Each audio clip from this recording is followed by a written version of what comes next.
What is up, everybody? Welcome back to another video. In today's video, we have some Detroit Lions news. The Lions have signed a tight end to a futures contract. That is Alize Mack. So let's get it started. I got to shout out DoseOfDion, man, because it was actually the first time I went live on YouTube. And, guys don't know DoseOfDion. He put out a lot of good content for the Detroit Lions. Welcome, everybody, to another video. Glad you guys are here. Alize Mack, baby. Hey, I'm just happy I figured out how to say his name, I think. All right, I had to search around a little bit to try to find someone saying his name. I'm pretty sure it's Alize Mack. I was going to come on here and say Alize, and I was like, I cannot say Alize. That does not sound right. I'm pretty sure it's Alize Mack. So, boom, there we go. Sounds pretty cool. I like that name. Now, Alize Mack is from Notre Dame, so I know Hungry Panda's thinking, okay, that's my guy. So we'll talk about Alize Mack in a second. But before we get into who he is, like I said, he is a tight end. First, I want to say that I think current tight end on the Detroit Lions, Jesse James, could be a factor in this, all right? So Jesse James this offseason has no guarantees left, from my understanding. With that in mind, I do think that Jesse James will likely be cut this offseason if you can't find a trade for him. Now, if you put him as a post-June 1st cut, at that time, you could save about $5 million in cap space. So I could see it happening. I definitely could. The Lions are looking to save money probably anywhere they can. And if Alize Mack can make the roster for the Detroit Lions, he would join Hunter Bryant and TJ Hockenson, and you could also save about $5 million in cap space. So, I mean, that's pretty nice.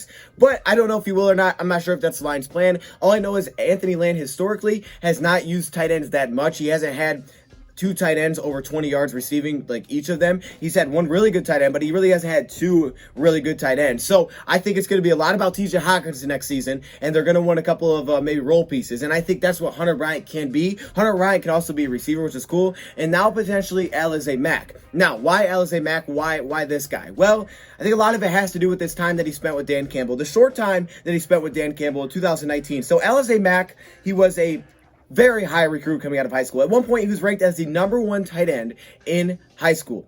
Very impressive. When it was said and done, he was a 5-star recruit by some, and he was a 4-star recruit by rivals. So he was still known as a very top prospect. So he goes to Notre Dame, and look, his career with Notre Dame just didn't go super well. He didn't play extremely great early in his career, but he also missed his entire sophomore season due to an academic suspension. He didn't play one of their bowl games the very next season because he was suspended for that game for, I guess, saying, here's what I heard, he refused to clean up the weight room as a punishment because he was late to class. So he was suspended for this bowl game as well. So definitely some issues. His college career didn't go as he hoped. So he ended up being a 7th round pick by the New Orleans Saints in 2019. So he got to work right away with Dan Campbell, who was the tight ends coach with the New Orleans Saints. One quote from Dan Campbell when Alize was in New Orleans, he said this: "The kid's got a chip on his shoulder in a good way." Now I guess Dan Campbell wants to bring him back and, kind of see him again. Now, the thing is here is that he didn't make the 53-man roster with the New Orleans Saints. He was cut after training camp. Actually, Alize Mack, I don't believe, was on an NFL team in 2020. He bounced around in 2019 to the Steelers and the Chiefs practice squad, but he wasn't on a team in the 2020 NFL season. But now he may get another opportunity with the Detroit Lions now that he has signed a future contract. Maybe not. I'm just saying he might. All right, so Alize Mack, let's talk about his background because there really isn't much to see in the NFL. You can't really watch games and say, oh, wow, hey, look what he did here. It's more I have to go look and see what he did in college. So he's a 6'4", 249-pound tight end. Somebody put up some good numbers. He ran a 4.740, 36-inch vert. Back and watched Alize a little bit in college. I also, kind of read some draft reports and what people were saying about him. So here's a couple of takeaways that I have. First off, he's able to play in the slot. Now, he's not the kind of receiving threat that we have right now in Hunter Bryant because Hunter Bryant can literally be a receiver and he could pass for it. He's not that kind of receiving threat, but he gives you a little bit more than maybe Jesse James does in terms of he can line up in the slot. I mean, I'm not saying Jesse James can't catch the ball, but Alize can line up in the slot. He had 147 yards from the slot position, and he gives you a little bit of speed, right? A 4.740. He's not super fast. He's not Hunter Bryant fast, but he's not bad, when he's in stride, when he's kind of in a straight line. He's got some speed there. Not the quickest guy, but it's hard to be quick when you're 6'4", 250. But he does have some nice straight line. He has some nice top-end speed, and apparently at the Combine, that's what teams wanted to see. They asked him, hey, what do teams want to see from you at the Combine? He said, they want to see me run. They want to see me go. So yeah, I think that's one of the biggest strengths of his game. We'll look at his strengths first. Next thing I have is pass protection.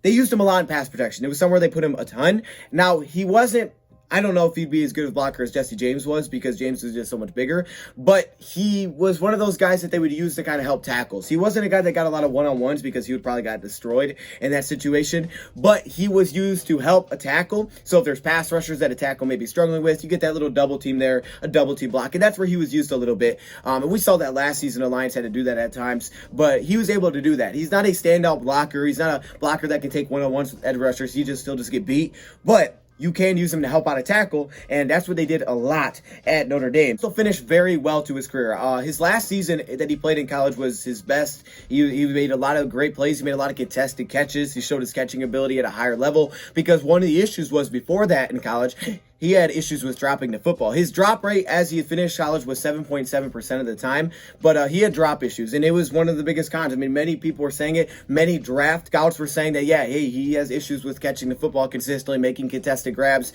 That wasn't until his last season where he found a way to make a lot of big plays.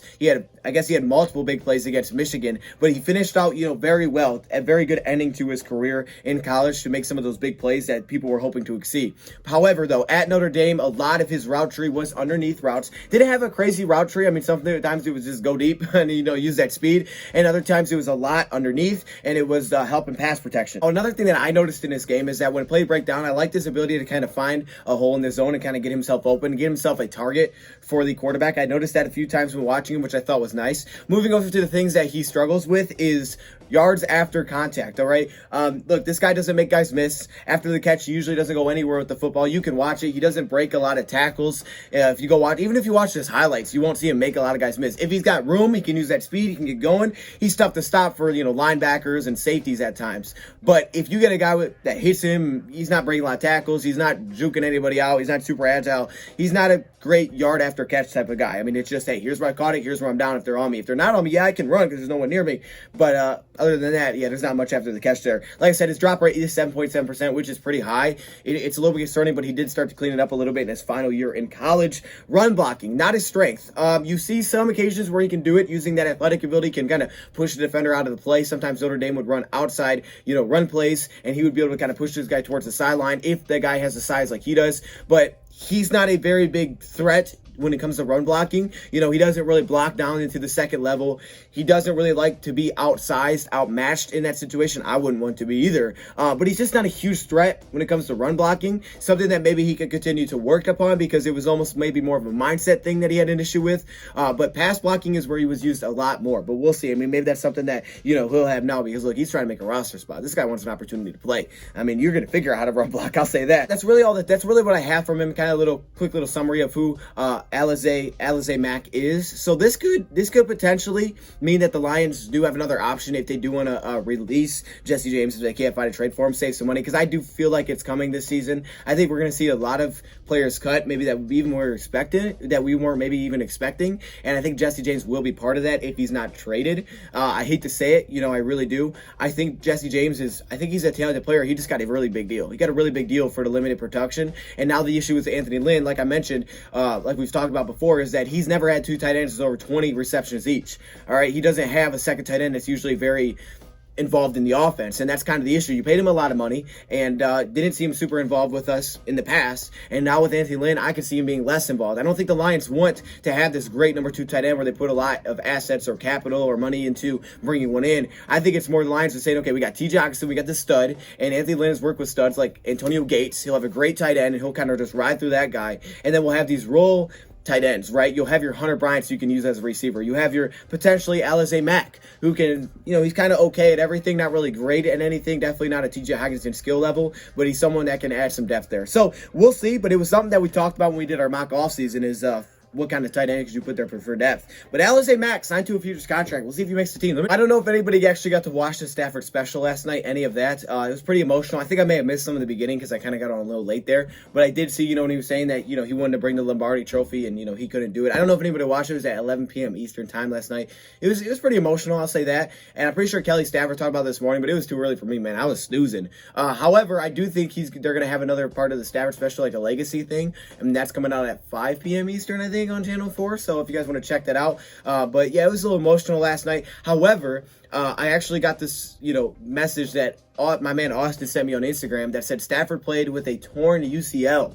All right, a torn UCL, not player, say anything about the injuries because he said people in Detroit were dealing with things much tougher. What? Man, like, that's crazy. So I looked up what a torn UCL is, and it says the most common UCL injury is a UCL tear. And it says it's pain in the inner side of an elbow is the most common symptom of a UCL injury. A UCL tear may sometimes feel like a pop after throwing, followed by an intense pain. Ooh, that just doesn't... I could feel that. Like, how are you playing quarterback with that? Like if you with a pop after intense pain and you're playing at quarterback, like, I could see maybe you're a running back or something, but dang, bro. Let me know your thoughts if you guys had any takeaways from that, because I think I did miss some beginning, so I may have missed some of it. Let me know your thoughts in the comments below. Thank you for watching, and I'm out.